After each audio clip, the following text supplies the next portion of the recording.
है सुबह संदेश मॉर्निंग वॉइस। अब प्रभु का दास वॉयम माटी पटना से वजन से बांटा जाएगा। परमेश्वर के नाम की स्तुति हो। आज का मनन के लिए रोमियो का किताब 8वां अध्याय इसका पहला पद में पढ़ना चाहता हूँ। नया नियम में रोमियो का किताब 8वां अध्याय इसका पहला पद। अब जो मसीह यीशु में हैं उन पर दंड की आज्ञा नहीं, क्योंकि वे शरीर के अनुसार नहीं वरन आत्मा के अनुसार चलते हैं। दूसरा पद, क्योंकि जीवन की आत्मा की व्यवस्था ने मसीह यीशु में मुझे पाप की और मृत्यु की व्यवस्था से स्वतंत्र कर दिया है। इस पदों में कुछ ऐसा शब्दों को हम लोग सुन रहा, कोई दंड नहीं है और जीवन का व्यवस्था और पाप और मरण का मृत्यु का व्यवस्था है। और एक और शब्द हम लोग सुन रहे जो आज़ाद कर दिया है इत्यादि शब्दों को इस भागों में हम लोग देखता है। उत्पत्ति का किताब 2 अध्याय 17वां पद में भलाई और बुराई का ज्ञान का पेड़ का फल खाने के लिए मना किया था। बताए थे वो खाने के समय और वक्त में आप मर जाएंगे। ये आज्ञा तो परमेश्वर ने आदम और हव्वा को दिया था। उत्पत्ति का किताब 3 अध्याय का 6वां पद में हम देखते हैं वो पेड़ का फल खाने में बहुत अच्छा, देखने में भी सुंदर है और ज्ञान प्राप्त करने में अच्छा है। ये समझते हुए हव्वा ने इस फल को तोड़कर खा लिया, अपना पति को भी दे दिया और अपना ये पति भी खा लिया। 3:23 में परमेश्वर ने अदन का बगीचा से दोनों को बाहर कर दिया। रोमियो का किताब 8वां अध्याय में हम लोग जो जैसे पढ़े हैं, अथा अब जो मसीह यीशु में है उन पर दंड की आज्ञा नहीं है। तब तो एक बात हम लोग को समझना बहुत जरूरी है। इस पद के अनुसार एक बात सच है कि दुनिया में मनुष्य के लिए एक दंड की आज्ञा रखा, इसलिए है ना अभी दंड की आज्ञा नहीं बोल रहा। जो मसीह यीशु में है इसका मतलब एक दंड की आज्ञा सारा मानव जाति के लिए।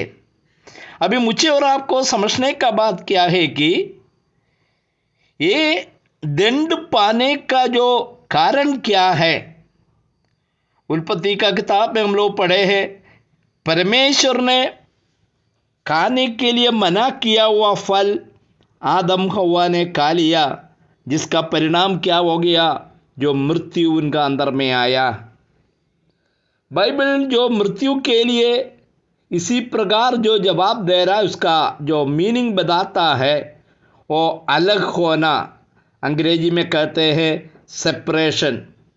जो मृत्यु मतलब हमेशा हम अलग हो जाता, पति पत्नी से अलग हो जाता, पत्नी पति से अलग हो जाता, माँ बाप बच्चों से अलग हो जाता, बच्चे माँ बाप से अलग हो जाता, प्रियजनों से अलग हो जाता और इस दुनिया से अलग हो जाता। इससे बढ़कर यहाँ का जो मतलब है परमेश्वर से मनुष्य अलग हो जाता। परमेश्वर की आज्ञा जब मनुष्य जो उल्लंघन किया वो परमेश्वर ने मनुष्य को अदन का बगीचा से परमेश्वर का संगति से अलग कर दिया। यही बात रोमियो का किताब 3:23 में भी हम लोग पढ़ते हैं। जो सबने पाप किया परमेश्वर की महिमा से रहित हो गया। रोमियो का किताब 6वां अध्याय इसका 23वां पद में हम इसी प्रकार पढ़ते हैं, पाप की मजदूरी मृत्यु है। कई शताब्दियों से मनुष्य ये पाप की सजा लेकर के चल रहा था। पुराना नियम में किताब है एसेकियेल का किताब इसका 18 अध्याय का 20वां पद में जो नबी ने कह रहा, जो प्राणी पाप करते हैं वो जरूर मरेगा। इब्रानियों का किताब 7वां अध्याय का 27वां पद में बताता है, एक बार मरना और उसके बाद न्याय का होना हर एक मनुष्य के लिए नियुक्त किया है। मुझे सुनने वाला प्यारे भाइयों बहनों, परमेश्वर का वचन में अनेक जो वचन दिया गया है इस सच्चाई को स्थापित करने के लिए। पाप किया हुआ मनुष्य के लिए एक सजा रखा परमेश्वर, भले आप अंगीकार करें ना करें, एक सत्य है। भजन संगीता 51 का 5 में दाऊद राजा बताता है, मैं माँ का गर्भ में पाप के साथ जन्म लिया।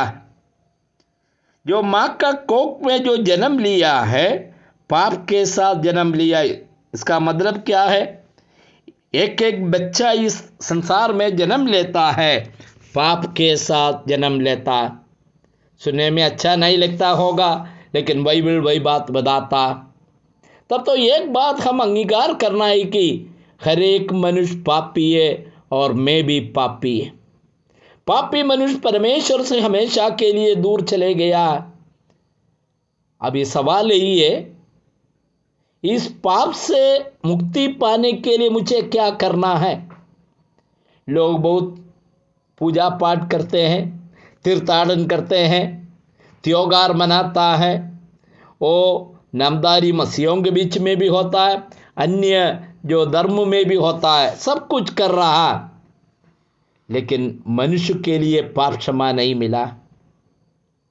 ऐसा मिला है तो यहूदियों के लिए मिलना चाहिए था, क्योंकि मूसा के द्वारा दिया हुआ जो प्रमाण है, व्यवस्था है, जिसके द्वारा उनको पाप क्षमा हो सकता था।